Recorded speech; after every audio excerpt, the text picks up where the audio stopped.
Ok, bonjour. Donc, petite capsule sur les domaines de fonctions algébriques. On a déjà couvert ça. J'ai reçu une question par courriel et je me dis, tant qu'à répondre à un élève, il y a sûrement plusieurs autres personnes qui se posent aussi des questions et qui n'ont pas le courage de les demander. Donc, en particulier, on me dit l'exemple 6.6 et l'exemple 6.7 semblaient problématiques. Donc, on a les solutions ici. On peut déjà voir qu'est-ce qui se passe. Puis, je vais aller faire peut-être gribouiller là, quelques petites équations. Là. Donc, ici, on a une fonction, racine cinquième de 8 moins x. Et la solution, en fait, pour le domaine, ça dit qu'il n'y a pas de division dans le calcul de f. Donc, ça veut dire qu'il n'y a pas de dénominateur, il n'y a pas de fonction rationnelle. Donc, on n'est pas obligé de s'inquiéter sur le fait de diviser par 0. Donc, on n'a pas besoin de vérifier ça. C'est les deux choses à vérifier, division par 0 et des nombres négatifs sous des racines paires. Et là, après ça, on nous dit, cependant, il y a une racine, mais puisque celle-ci est impaire, on a que le domaine de f est égal à R. Ce qui se passe, en fait, c'est que quand on a une racine, je vais prendre une racine paire. Donc, si j'écris racine 2 de 4, en fait, ça c'est exactement la même chose. C'est comme un peu une phrase emphatique si on veut. C'est exactement pareil. Parce que la définition de, en général, si j'ai racine énième de A, par exemple, ça c'est égal à A exposant 1 à la n. C'est juste une notation différente, c'est exactement la même signification. En fait, la solution à ça, ici, ça c'est égal à 2. Pourquoi que c'est égal à 2? Parce que 2, c'est le chiffre que si je fais 2 fois 2, ça me donne 4. Donc, c'est ça la réponse. C'est un nombre qui est multiplié 2 fois avec lui-même, va me donner ce qui est sous la racine. Donc, ici, si jamais j'ai une racine énième, ça peut me donner une réponse. Supposons que c'est égal à B. Ben, ça implique que si je fais B fois B fois B fois B, tout ça ici, je le multiplie n fois, ben, ça va me donner A. C'est ça que ça veut dire. Donc là, avec ceci en tête, quand on a une racine cinquième de, je pense qu'on avait x moins 8, je vais aller retourner, je suis plus certain. Qu'est-ce qu'on avait? X moins 8, c'est bien cela. Donc, là, on dit, ben, il n'y a rien à vérifier parce que c'est certain que ça, on peut le voir comme une fonction. Donc, je peux donner des choses à manger à ma fonction. Si jamais je donnais 1 à manger à ma fonction, j'aurais f de 1 est égal à racine cinquième de 1 moins 8 est égal à racine cinquième de 1 moins 7, de moins 7. Et là, il faut que je trouve un nombre qui multiplié 5 fois avec lui-même va donner moins 7. Je ne le trouverai pas ici avec vous autres, ça risque pas d'être un beau nombre. Peut-être que j'aurais dû prendre un chiffron. Laissez-moi voir.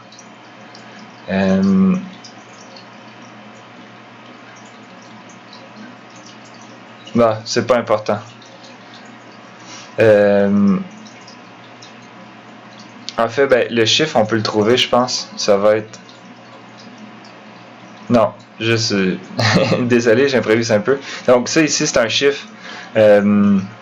C'est pas un chiffre rond, évidemment. Par contre, en fait, ce que je veux qu'on remarque, c'est que je suis capable d'en trouver un parce que si j'ai 5 fois un négatif, mettons, supposons que la réponse ici, là, c'est, je vais prendre l'exemple, moins B. Supposons que moins B, B c'est un nombre, je ne sais pas lequel, rentrez-le dans votre calculatrice si vous voulez, racine cinquième de moins 7, vous allez avoir un chiffre. Si je fais moins B fois moins B fois moins B, et là je fais ça 5 fois. En fait, ce que je vais vous montrer, c'est juste que c'est possible d'obtenir un nombre négatif. Ici, 2 plus, ça fait 2 moins, ça fait un plus, donc c'est comme si j'avais B fois moins B fois moins B fois moins B. Et là, 2 négatifs, ça fait un plus. Donc, c'est comme si j'avais B fois B fois moins B. Finalement, ben, au final, c'est comme si j'avais moins B à la 3. Donc, B à la 3, ça c'est positif. Je mets un moins devant, c'est négatif. Donc, tout ça ici, c'est plus petit que 0, ou si vous voulez le dire d'une autre façon, négatif. Et ce qui est important à retenir là-dedans, c'est que dans le fond, je peux multiplier un nombre. Je peux prendre un nombre négatif. Je vais l'écrire comme ça. Si je multiplie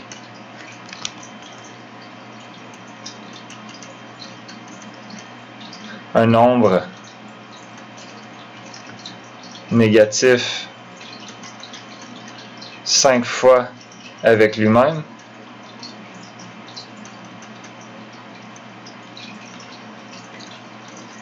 alors le résultat sera négatif. Là, la raison pourquoi, en fait, ça nous dit que je suis capable potentiellement d'obtenir un nombre qui multiplié 5 fois va me donner moins 7. Parce que c'est possible. Il y a des cas, supposons que j'ai exactement la même situation, mais je mets 2 en haut, ou même 4 par exemple. Je vais prendre 4. Et là, je cherche racine de moins 7. En fait, ce qui va se passer, c'est que je vais avoir un nombre multiplié 4 fois avec lui-même, et ça doit me donner moins 7. Donc, ici, si B était positif, ben un positif, un positif, un positif, un positif, ça va me donner positif, donc ça c'est impossible. Impossible si B positif, c'est impossible parce que moins 7 c'est négatif. Si je prends un nombre positif puis je le multiplie avec lui-même, ça ne marche pas. Puis en fait, aussi, on va voir que c'est impossible si B est négatif. La raison, c'est tout simplement parce que si je fais moins B, dans le fond, je vais reprendre mon calcul en haut ici, là, pour être paresseux, j'enlève celui-là, je multiplie B 4 fois avec lui-même.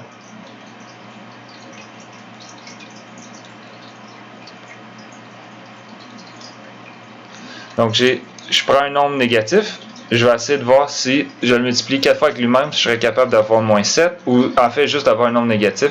Donc, moins B fois moins B, 2 négatif, ça fait un plus. Je vais le faire plus rapidement cette fois-ci. Et mettons que je multiplie ces deux-là aussi. Moins B fois moins B, ça donne B. Et ça nous fait B au carré. B au carré, c'est toujours... oups, ici je fais des erreurs. Ça c'est B au carré fois B au carré. Ça nous fait B à la 4. Et B à la 4, c'est toujours positif. En fait, ça nous fait... je pourrais l'écrire d'une autre façon, peut-être que ce serait plus clair. En fait, ce que je peux faire, c'est que les deux moins s'annulent, fait que je peux laisser ça comme moins B fois B. Ici, je peux faire la même chose, les moins s'annulent. J'essaie de penser à la façon la plus claire, parce que je me dis, si quelqu'un n'a pas compris à ce stade-ci, c'est qu'il faut que je fasse quelque chose de spécial pour lui faire apparaître une lumière. Donc, ici, on peut mettre des moins 1 partout, vous êtes d'accord? Moins 1 fois moins 1 fois moins 1 fois moins 1 avec des B. Donc ça, je réécris la ligne d'en haut, c'est égal exactement à ça. Donc c'est moins 1 fois B fois moins 1 fois B fois moins 1 fois B. Donc à chaque fois qu'il y a un négatif, c'est comme un moins 1. Là, après ça, c'est commutatif, donc je peux mettre tous les moins 1 en avant, puis laisser les B en arrière. Donc c'est comme si j'avais moins 1 fois moins 1 fois moins 1. Et là, il me reste les B qui se multiplient ici. Et en fait, ce qui m'intéresse surtout, c'est le signe. Les deux premiers négatifs, ça fait un plus. Les deux autres négatifs, ça fait un plus. Fait qu'au final, je me retrouve avec plus. En fait, tout simplement 1 fois B fois B fois B fois B. Donc là, je sais pas, j'essaie de faire de mon mieux pour vous faire comprendre que si j'ai 4 nombres, si j'ai un nombre qui doit être multiplié 4 fois avec lui-même pour donner quelque chose de négatif, le moins 7 n'est pas important dans l'histoire. Ce qui est important, c'est que moins 7 est négatif. Je cherche un nombre B qui, je vais le multiplier 4 fois avec lui-même, qui va me donner quelque chose de négatif. Ben, c'est impossible. S'il est positif, c'est clairement impossible, parce que positif fois positif fois positif fois positif, ça donne du positif. Et là, je viens d'essayer du mieux que je peux de faire une preuve que si je prends un nombre négatif, que je le multiplie 4 fois avec lui-même, ça me donne quelque chose de positif aussi. Donc, dans le fond, de façon vraiment générale, ici, ça c'est ce qu'il faut retenir, là. Je peux même l'écrire théorème si vous voulez. C'est un peu fort pour un truc, mais ouais, théorème. Donc, un nombre négatif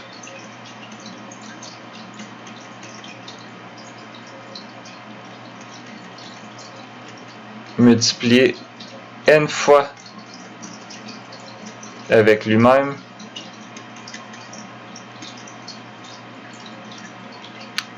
est positif si n est pair. Donc là, on laisse tomber les cas concrets. Ici, 4 c'est pair, 5 c'est impair, donc 2 c'est pair. Donc c'est ça qui nous permet de... Pair, ça veut dire que c'est divisé par 2, donc 2, 4, 6, 8. Je pense que vous êtes capable de reconnaître les nombres pairs. Donc, si n est pair, négatif si n impair. Oups, maintenant n impair. Donc, et en fait, on peut même faire un autre énoncé. Un nombre positif multiplié n fois avec lui-même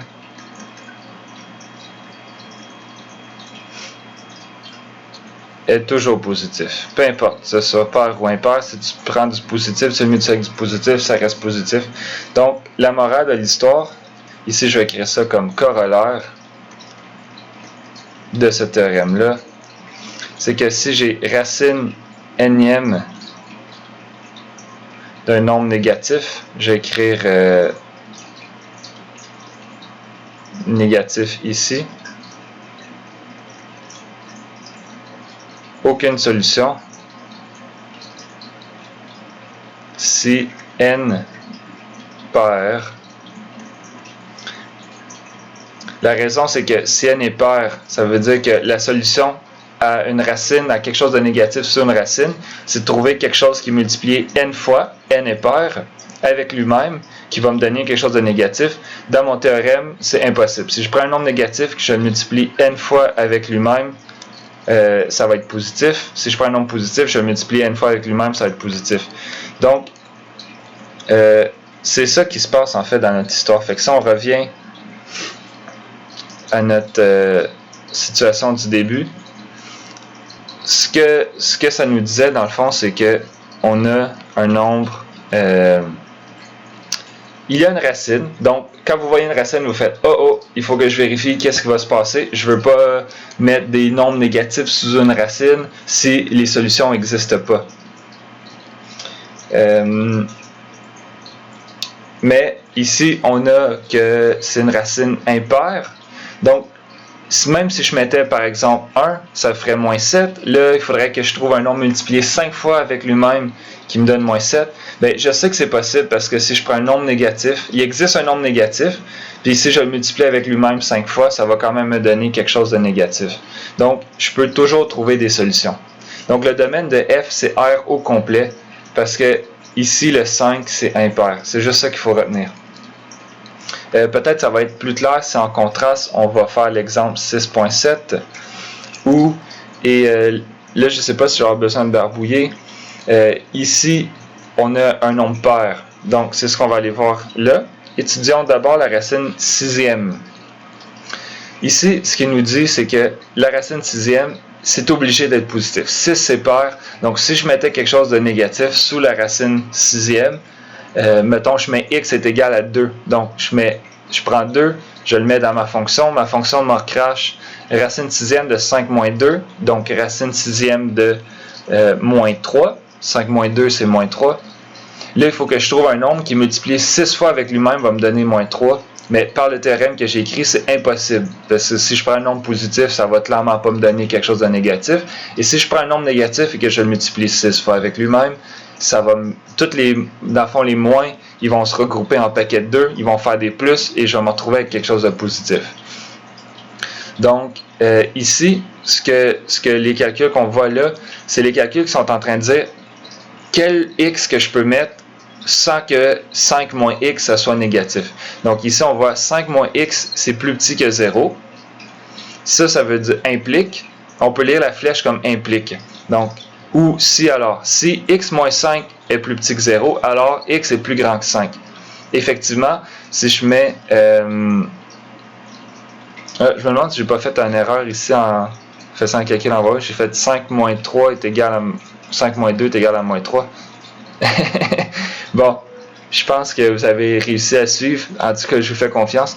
Ici, c'est pour ça qu'on le fait de façon algébrique et pas toujours dans notre tête pour éviter les erreurs le plus possible. Donc, 5 moins quelque chose, si c'est plus petit que 0, c'est que tu le soustrais quelque chose qui est plus grand que 5. 5 moins 2, c'est 3. 5 moins 3, c'est 2. 5 moins 5, c'est 0. Mais 5 moins... Et en fait, racine de 0, c'est correct, il n'y a pas de problème. Mais 5 moins 6, par exemple, ben là, ça fait moins 1. Et moins 1, il n'y aura pas de solution parce qu'on a une racine paire. Donc, ainsi, la fonction n'existe pas si x est supérieur à 5. Donc ça veut dire que dans notre fonction, dans le domaine de notre fonction, on ne va jamais mettre des x plus grands que 5. Parce que sinon, on va se retrouver avec quelque chose de négatif ici. Et là, il n'y aura juste pas de solution. La fonction n'est pas définie. En fait, c'est que si tu me donnes, mettons, un chiffre qui est plus petit, plus grand que 5, 6 par exemple, si tu le donnes à la machine va rien te recracher. C'est comme pas compatible, donc tu ne le mets pas. Voyons ensuite la racine carrée. Donc ça, c'est en dessous ici, on a une autre racine. Ça, c'est une racine paire aussi. C'est racine de 2. Quand il n'y a rien, c'est parce que c'est un 2. Donc, quelque chose multiplié 2 fois avec lui-même qui va nous donner la réponse là. On veut que ça soit... Enfin, on cherche les x à exclure. C'est x au carré moins 9 est plus petit que 0. En fait, il faut que... Ça implique que x est entre moins 3 et 3. Ici, c'est un calcul qu'on a déjà fait plusieurs fois. Je le fais rapidement.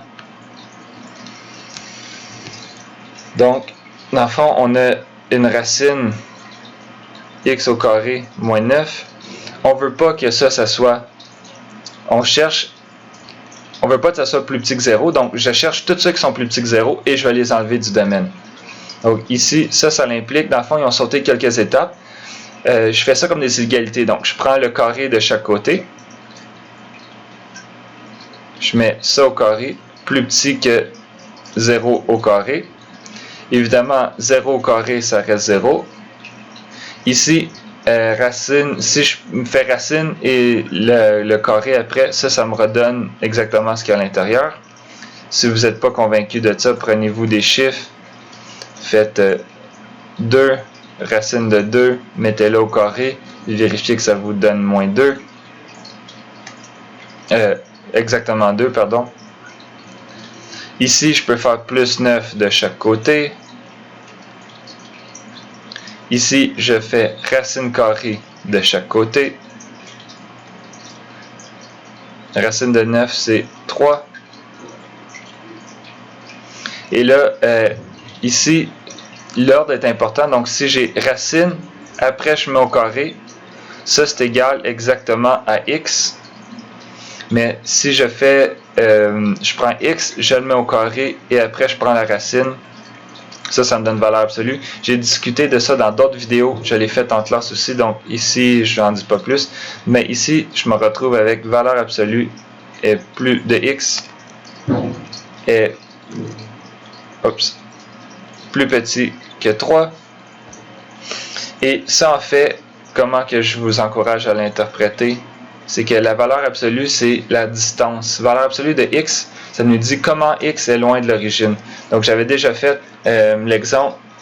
Si je te dis, je suis caché dans la cour, puis je te dis, je suis à 3 mètres du pommier. Mais là, je te dis pas dans quelle direction par rapport au pommier que je suis. Je peux être 3 mètres à gauche, 3 mètres à droite, derrière, en avant. Donc, c'est tout autour du pommier. Mais ma valeur absolue par rapport au pommier, c'est 3 mètres. Donc, c'est un petit peu la même idée ici. Ça, c'est 0. Valeur absolue de x, en fait, ça nous dit la distance. C'est pour ça que ça enlève les moins. Parce que la distance est toujours positif.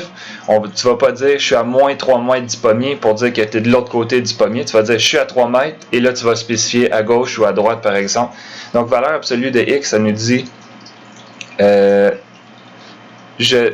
distance par rapport à l'origine de notre droite, ici, réelle, c'est plus petit que 3.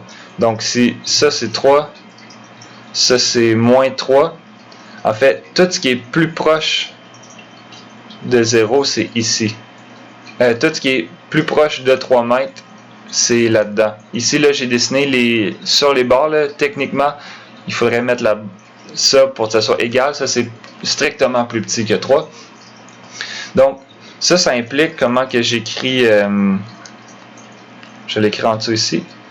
Les deux façons, ben, ça veut dire que x est plus petit que 3.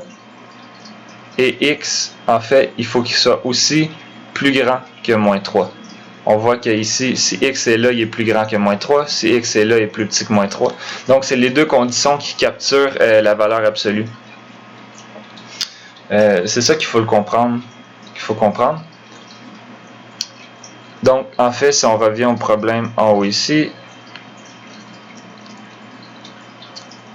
eux, tu vois, ils l'ont fait directement. Puis vous avez le droit de le faire pour quand vous rédigez vos devoirs. Là, si après avoir écouté les explications, c'est simple, vous voyez x moins 9 plus petit que 0, ça veut dire que x est entre moins 3 et 3. Si vous n'aimez pas mon explication, vous pouvez essayer de jouer avec vous-même, puis mettez plein de chiffres jusqu'à ce que vous soyez convaincu, mais si vous mettez 4, ça va faire 4 au carré, 16 moins 9, ça va faire 5, c'est plus grand, ça va 7, pardon. C'est plus grand que 0. Là, vous cherchez quelque chose que je peux mettre là pour que ça soit plus petit. Si je mets 1 au carré, ça fait 1, moins 9, moins 8. Moins 8, c'est plus petit que 0.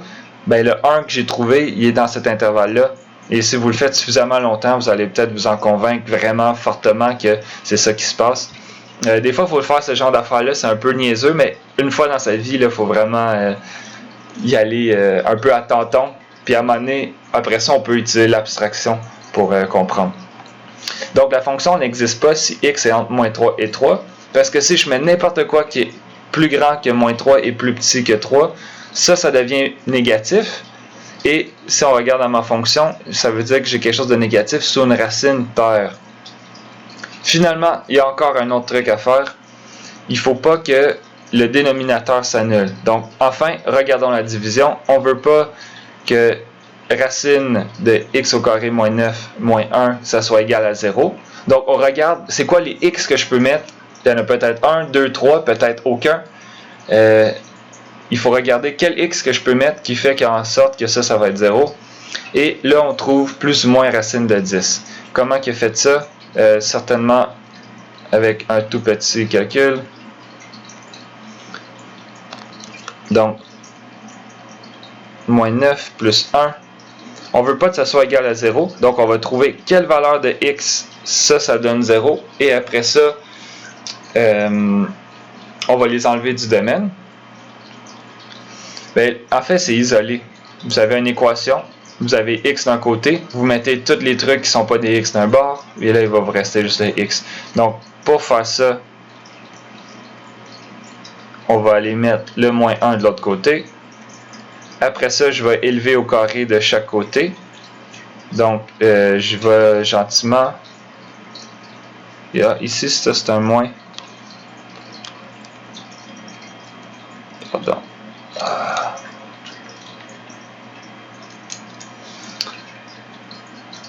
Moins 9 au carré est égal à moins 1.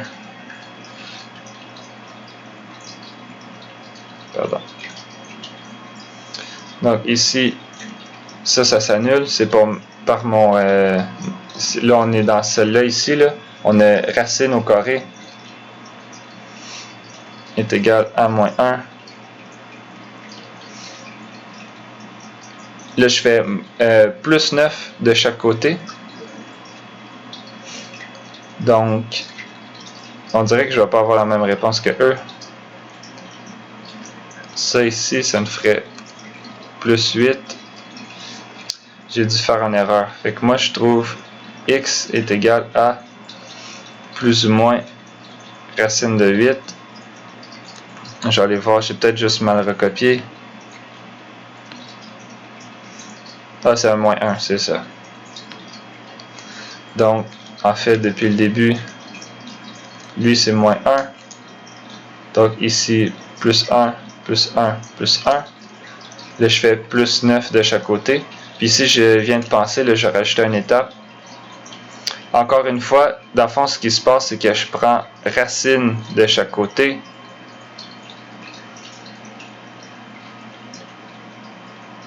Bon. Et là, ça me fait valeur absolue de x est égal à racine de 10. Ici, c'est parce que, c'est encore une fois, là, ces deux formes-là, il faut les savoir. Si j'ai quelque chose au carré avec la racine, ça me donne valeur absolue. Bon, des fois, je perds mon crayon, excusez-moi. Et donc, là, on est dans cette situation-là. Donc, dans le fond, ici, la question qu'on se pose, c'est qu'est-ce que je peux mettre sous la valeur absolue qui va me donner racine de moins 10? Bien, clairement que si je mets racine de 10, ça me fait valeur absolue de racine de 10. Ça, c'est positif, c'est égal à racine de 10. Ou, je peux mettre x est égal à moins racine de 10. Parce que si je fais valeur absolue de moins racine de 10, par la définition, ça me donne moins racine de 10. Dans le fond, rappelez-vous, si ça c'est négatif, on met un moins devant. Puis en fait, c'est juste pour dire qu'on enlève le moins. Donc, ça, c'est mes deux solutions. Puis c'est pour ça, souvent, on l'écrit comme ça, là, directement, plus ou moins racine de 10. Donc, toutes les étapes que j'ai faites en jaune ici, on peut les sauter. Vous avez le droit d'aller directement de cette ligne-là à cette ligne-là ici en bas. Une fois que vous avez compris, ça c'est les étapes intermédiaires qui servent à expliquer. Donc je pense que ça conclut pas mal. Après ça, il suffit de rassembler tous ces éléments de réponse-là. Donc finalement, tu vois ici, là, ça j'adore ça comme rédaction. Étudions d'abord, voyons ensuite, enfin, finalement. Donc c'est comme si vous racontiez une histoire. En fait, c'est pas une histoire, c'est des séquences d'un raisonnement logique. Donc si Sherlock Holmes voulait expliquer à son collègue qui comprend moins bien comment il a réussi à élucider le crime, il va lui dire, au début j'ai remarqué ça, après ça j'ai remarqué ça, enfin j'ai remarqué ça, finalement j'ai trouvé le coupable. Donc ici, qu'est-ce qu'on a? On a R, souvent on commence avec R, puis là on enlève les morceaux qu'on veut pas. On a enlevé tous les morceaux où est-ce que X est plus grand que 5. Donc R, privé de toutes les affaires de 5 à plus l'infini, tout ce qui est plus grand que 5, on l'écrit comme ça. Après ça, on a enlevé tout ce qui est entre moins 3 et 3. Donc R privé de 5 à moins l'infini, et tout ça privé de moins 3 à 3. Finalement, on a enlevé moins racine de 10 et racine de 10. Donc là, cette forme-là ici, on s'entend que c'est pas super joli. C'est dur de voir exactement qu'est-ce qui se passe. Donc, on le réécrit. Et au final, si vous faites un dessin, là, vous dessinez une droite, puis vous enlevez les morceaux, vous allez vous rendre compte que ce qu'on garde, c'est de moins l'infini à moins 10, union de moins 10 à moins 3, de 3 jusqu'à racine de 10 et racine de 10 jusqu'à 5. Donc ça devrait être un petit exercice qui est facile. Tant qu'à faire, qui a déjà été ici avec vous autres, je vais peut-être le faire. Donc si jamais ça c'est difficile pour vous, c'est parce qu'il y a des petits concepts que vous ne maîtrisez pas. Je vais prendre une droite, ça c'est 0, mettez toutes les valeurs dessus. Donc 3, moins 3. Je pense que racine de 10 c'est plus grand que 3. 3 fois 3 c'est 9, donc racine de 10 ça doit être un peu plus grand. Et finalement 5 ici. On peut se prendre un crayon. Donc toutes les parties qui sont bonnes, ou en fait je vais mettre en jaune les parties qu'on veut pas. Tout ce qui est plus grand que 5, on ne le veut pas. Tout ce qui est entre moins 3 et 3, on ne le veut pas. Et finalement, on ne veut pas non plus ce point-là, ni ce point-là. Donc, qu'est-ce qu'il nous reste? On commence ici.